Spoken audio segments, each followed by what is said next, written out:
Praise the lord. Today Bible reading కీర్తనలు 11వ అధ్యాయం. యెహోవా శరణుజొచ్చియున్నాను, పక్షివలె నీ కొండకు పారిపొమ్ము అని మీరు నాతో చెప్పుట ఎలా?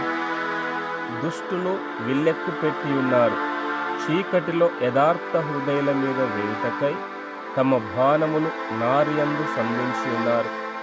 పునాదులు పాడైపోగా నీతిమంతులు ఏమి చేయగలరు?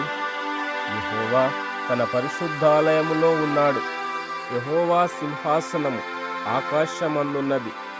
ఆయన నరులను కన్నులారా చూచుచున్నాడు.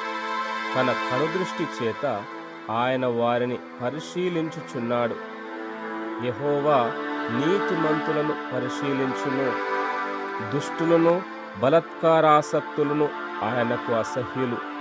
దుష్టుల మీద ఆయన ఉరులు కురిపించును, అగ్నిగంధకములను వడగాలియు వారికి పానీయ భాగమగును. యెహోవా నీతిమంతుడు, ఆయన నీతిని ప్రేమించువాడు. యథార్థవంతులు ఆయన ముఖదర్శనము చేసెదరు. ఆమేన్. God bless you.